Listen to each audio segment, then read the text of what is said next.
Sallallahu ala Muhammad. Sallallahu alaihi wasallam. Sallallahu ala Muhammad. Sallallahu alaihi wasallam. Sallallahu ala Muhammad. Sallallahu alaihi wasallam. Sallallahu ala Muhammad. Sallallahu alaihi wasallam. Ya Nabi, salam alaika. Ya Rasul, salam alaika. Ya Habib, salam alaika. Salawatullah alaika. Ya Nabi, salam alaika. Ya Rasul, salam alaika. Ya Habib, salam alaika. Salawatullah alaika. Assalamualaikum warahmatullahi wabarakatuh. Selamat siang untuk saudara-saudara kami dimanapun Anda berada. Selamat berjumpa kembali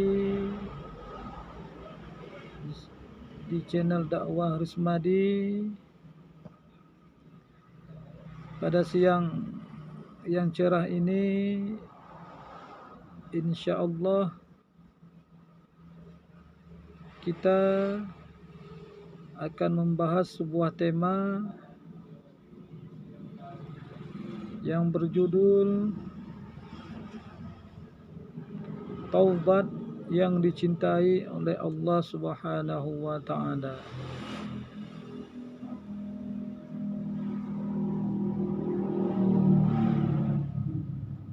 Seperti yang kita ketahui, di dalam kehidupan kita ini seringkali mengalami lika-liku kehidupan dan lika-liku ibadah kepada seseorang hamba yang silih berganti, naik dan turun iman di dalam dada. Itu merupakan suatu kebiasaan atau sudah menjadi kebiasaan bagi kita manusia. Di sini kita akan membahas tentang seseorang yang taubat dan berniat istiqamah di dalam taubatnya. Taubat dalam artian kembali kepada Allah dengan melakukan ibadah-ibadah ataupun amalan-amalan dan meninggalkan pekerjaan-pekerjaan atau amalan-amalan bermaksiat kepada Allah Subhanahu wa ta'ala.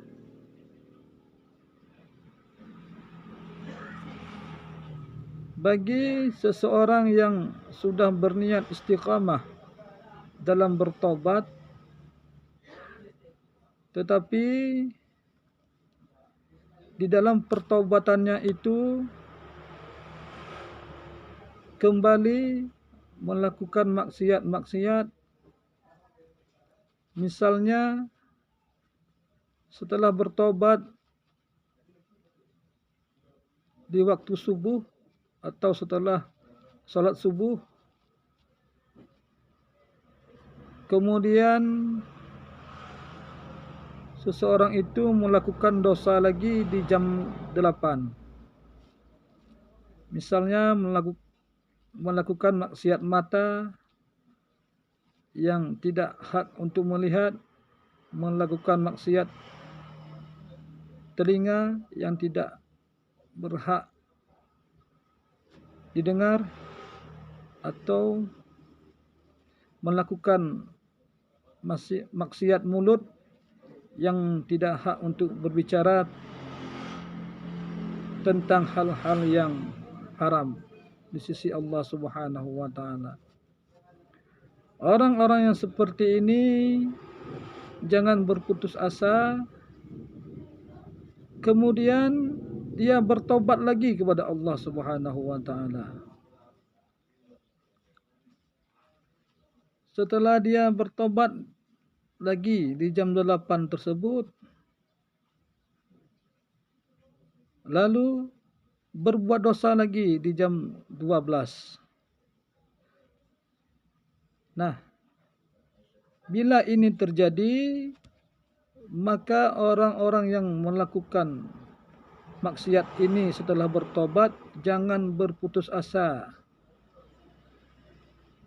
Allah pasti menerima taubat itu kembali dengan syarat 3 hal, yaitu yang pertama, menyesali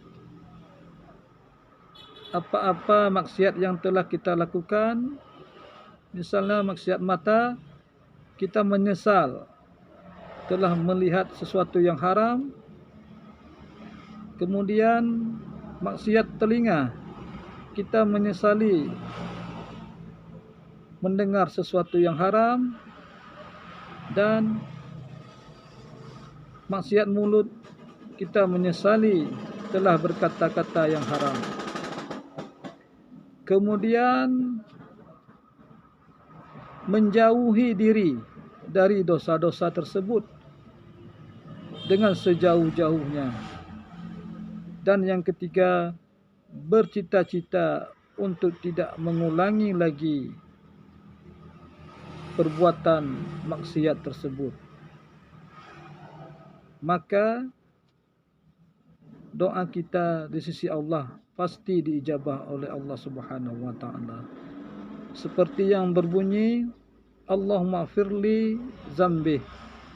Wahai Allah, ampunilah dosa-dosaku.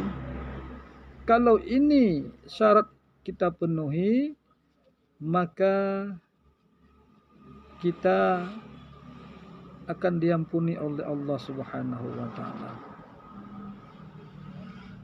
Saudara-saudara kami, umat Nabi Muhammad sallallahu alaihi wasallam, dimanapun Anda berada,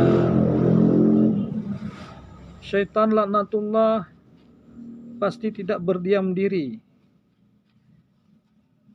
Syaitan ini akan membisikkan kepada hati kita, memberikan informasi-informasi yang salah. Bagaimana engkau bertobat seperti ini? Jam 8 engkau bertobat, jam 10 engkau berbuat dosa lagi. Engkau tidak beristiqamah di dalam bertobat. Begitu juga setelah jam 10 engkau bertobat lagi, engkau melakukan dosa lagi jam 12. Bagaimana engkau berbuat seperti ini? Bisikan syaitan di dalam hati kita. Dan ketahuilah, taubat kamu itu tidak akan diterima Allah Subhanahu wa taala selama-lamanya. Dan lebih baik kamu kembali berbuat maksiat kepada Allah Subhanahu wa taala, karena engkau tidak akan diampuni oleh Allah Subhanahu wa taala. Inilah bisikan-bisikan syaitan yang akan membisiki hati kita, yang akan mempengaruhi hati kita.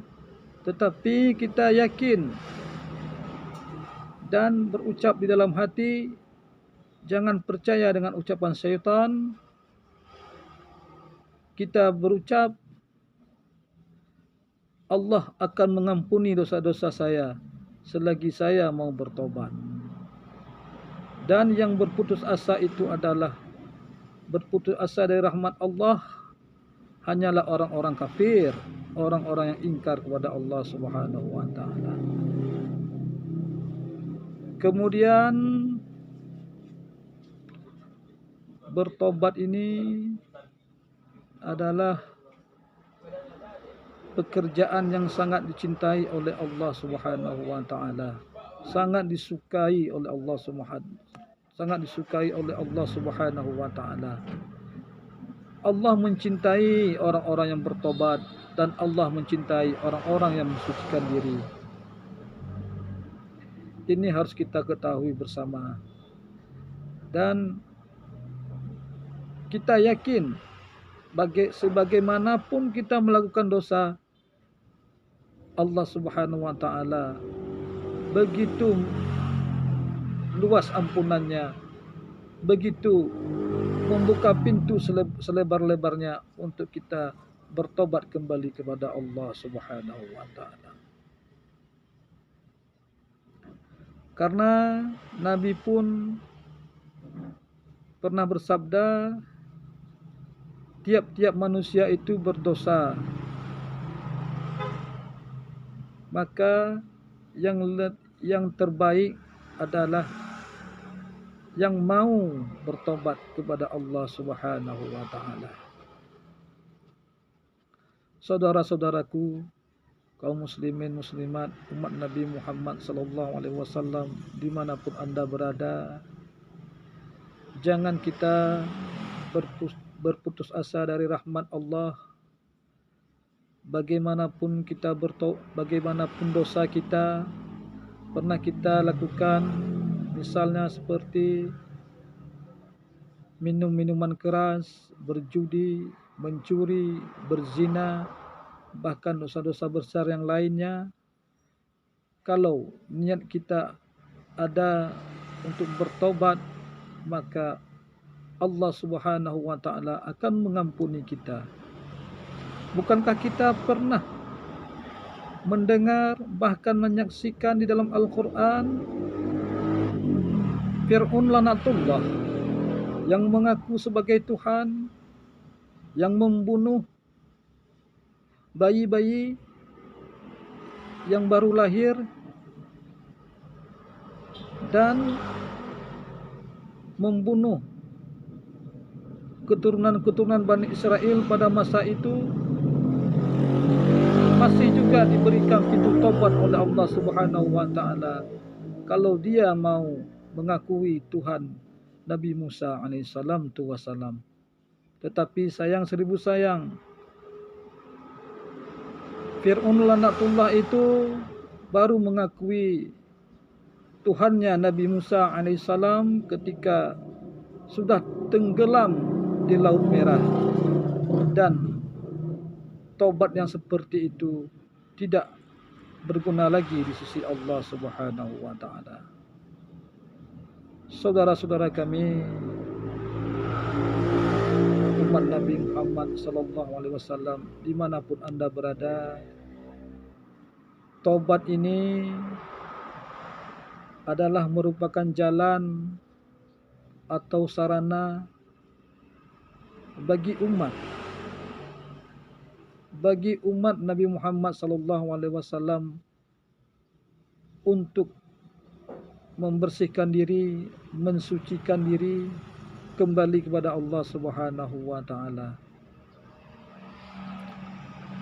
Allah sungguh-sungguh sangat mencintai orang-orang yang mau bertobat dan orang-orang yang mensucikan diri. Selagi masih ada nyawa di kandung badan, jangan berputus asa dari rahmat Allah Subhanahu wa taala.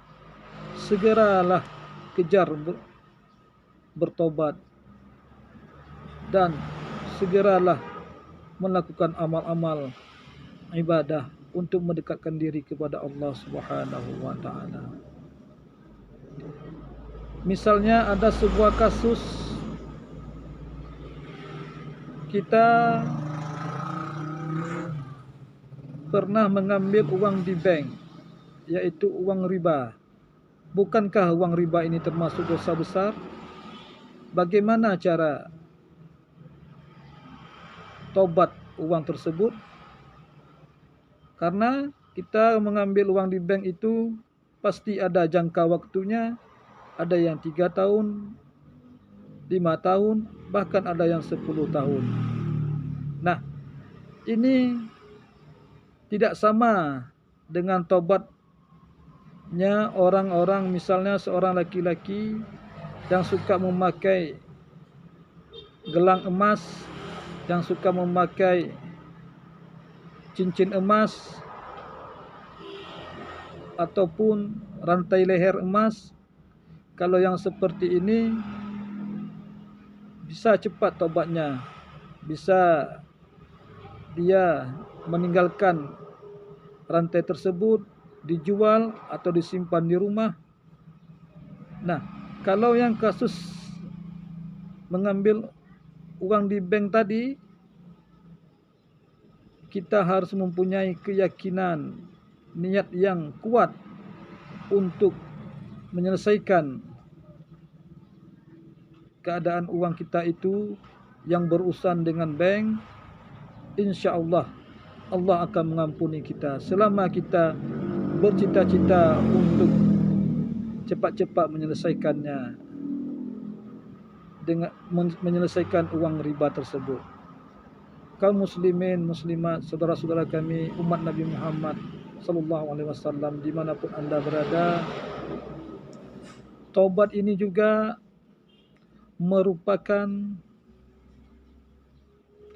kecintaan Allah Subhanahu wa taala.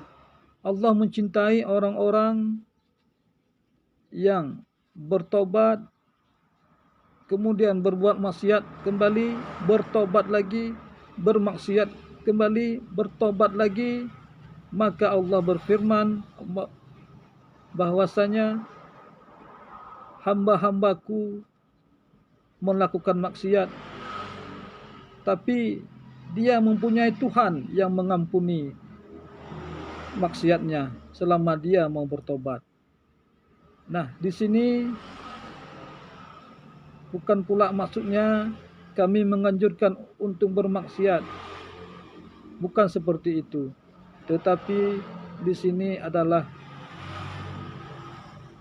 kita harus yakin dan seyakin-yakinnya bahwasanya Allah Subhanahu wa taala menerima taubat kita.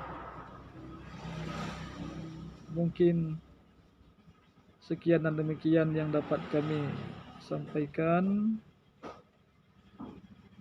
Kalau ada kata-kata yang salah ataupun yang tidak benar, itu berasal dari kami, sedangkan kebenaran itu tentunya berasal dari Allah Subhanahu wa taala. Kami akhiri, wassalamualaikum warahmatullahi wabarakatuh.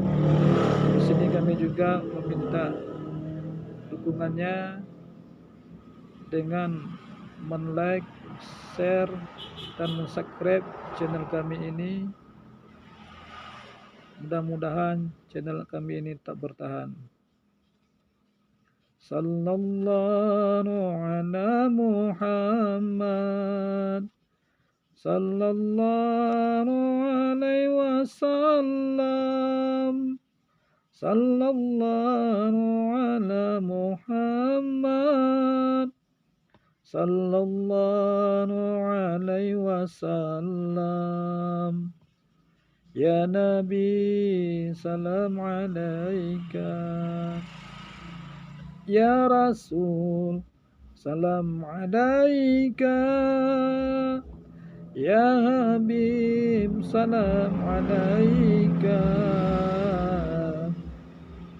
Salawatullah alaika.